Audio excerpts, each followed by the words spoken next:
Om Ajnanatimirandhasya Jnananjanishalaakaya Chakshurunmilitam Yena Tasmai Shri Gurave Namaha. Nama Om Vishnupadaya Krishna Presthaya Bhutale Srimate Bhaktivedanta Swamin Niti Namine. Namaste Saraswate Deve Gauravani Pracharine Nirvishesha Shunyavadi Paschatya Deshatarine. Jaya Shri Krishna Chaitanya Prabhu Nityananda Shri Advaita Gadadhara Srivasadi Gaura Bhakta Vrinda.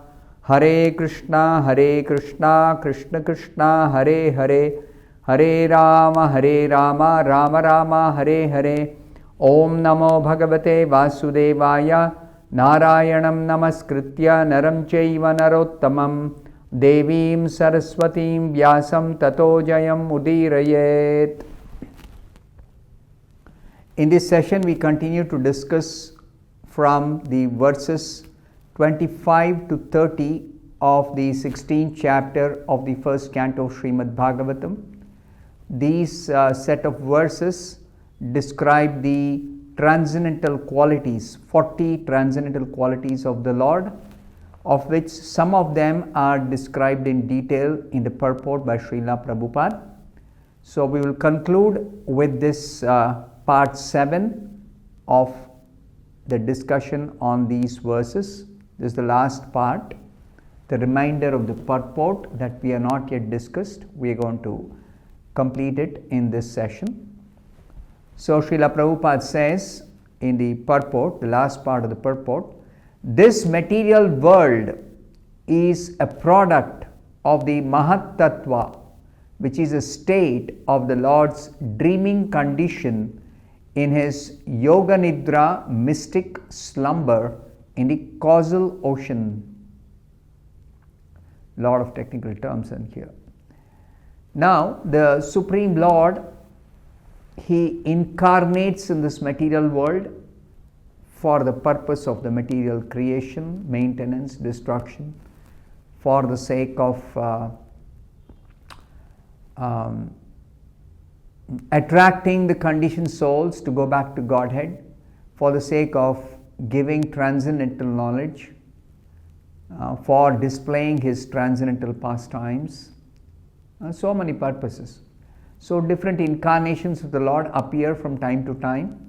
But at the beginning of the creation, or even before the creation takes place, the Lord, first of all, he incarnates as Mahavishnu. That's the first incarnation of the Lord before the creation of this entire material cosmic manifestation.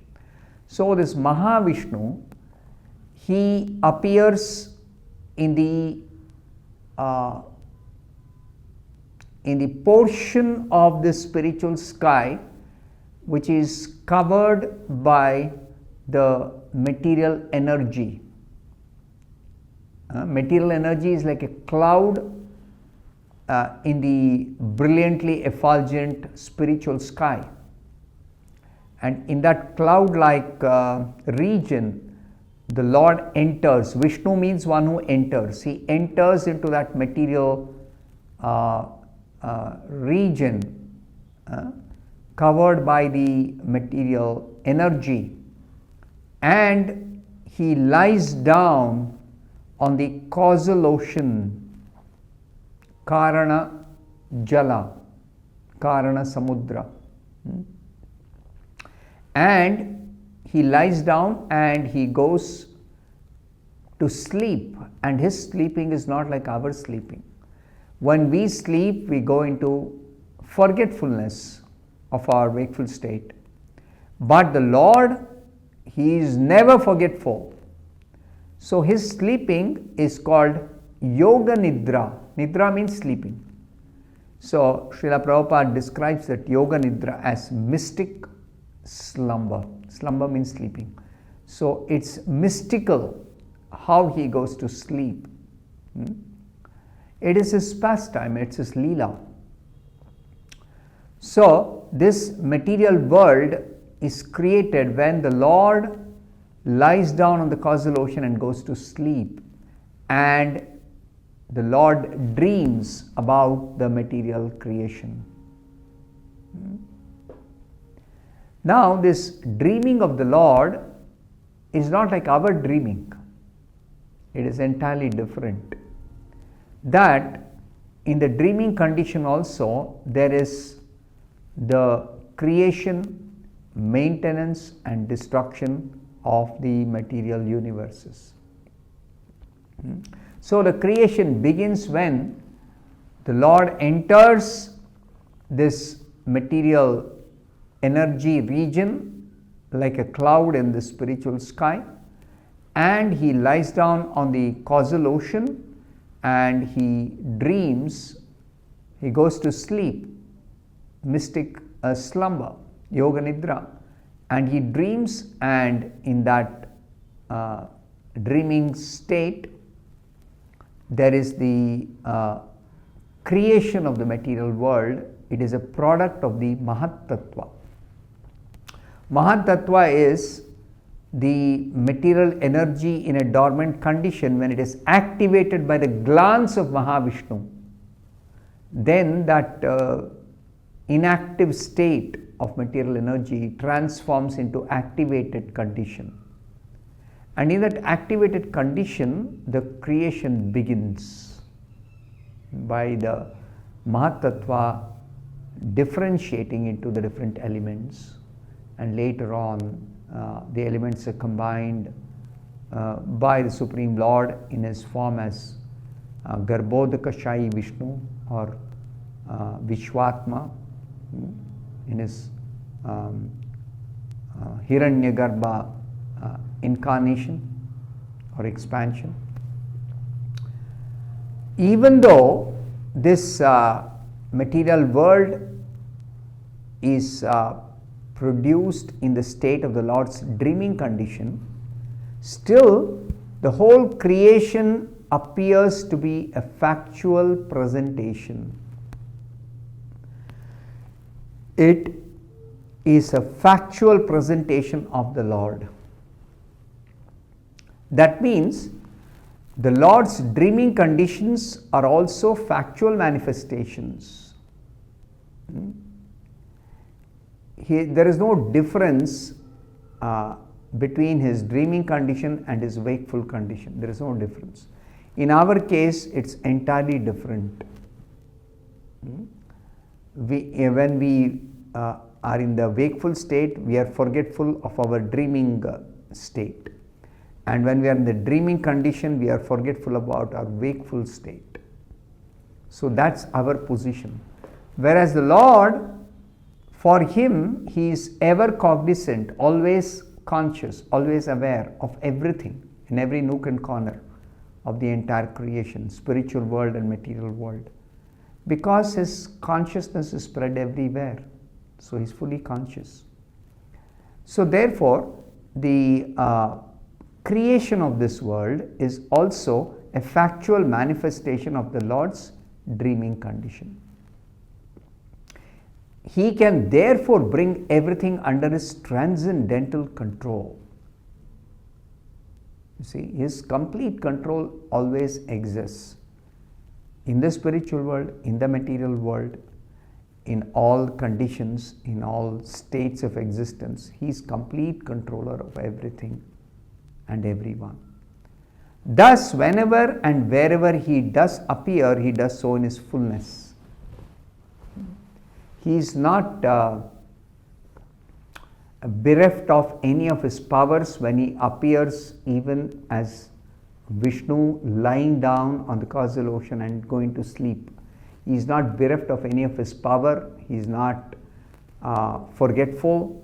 He does not go into ignorance. He is always completely full with perfect knowledge. So he appears in this world or anywhere in any form of incarnation, personal incarnation, in his fullness.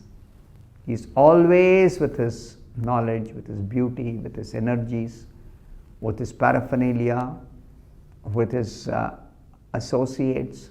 He is always full. He is never partial.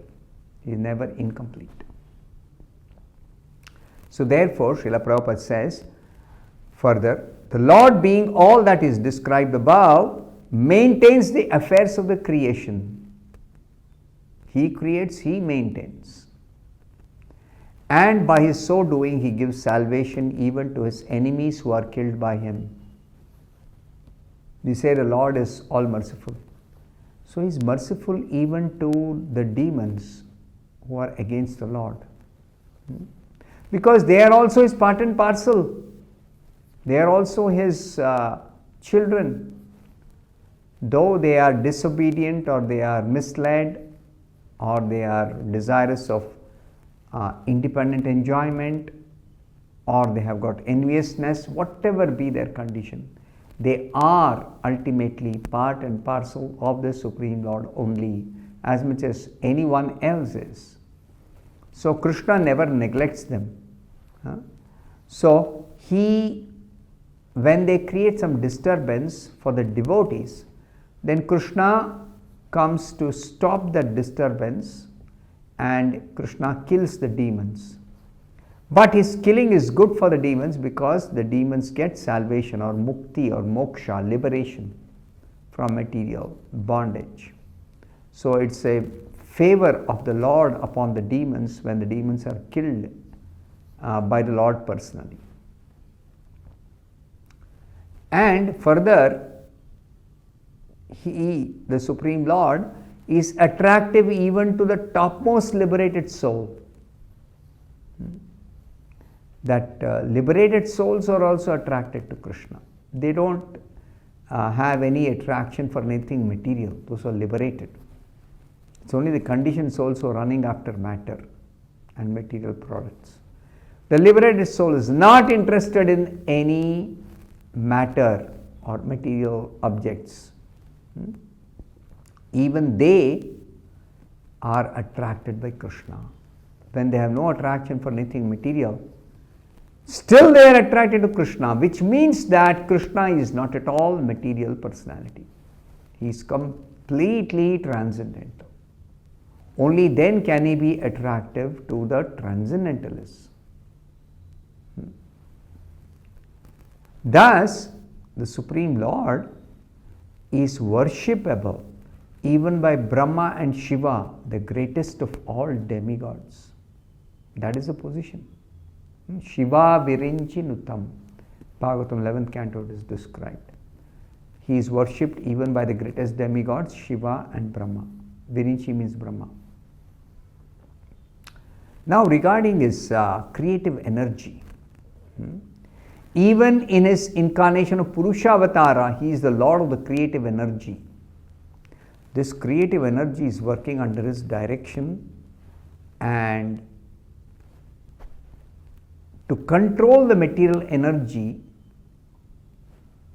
He is the root cause of innumerable incarnations in all the universes. How many incarnations are there? Countless. We cannot count. To give an example, just the incarnation of Manu, there are 500,000 incarnations of Manu in the lifetime of Brahma in one universe. Like this, there are millions of universes. So who can count how many incarnations of the Lord appear in the material world? Nobody can count. And as far as the spiritual world is concerned, beyond this material creation, there is no incarnation, but there are plenary expansions of the Lord, and they are perfectly carrying out their activities in the spiritual world. So,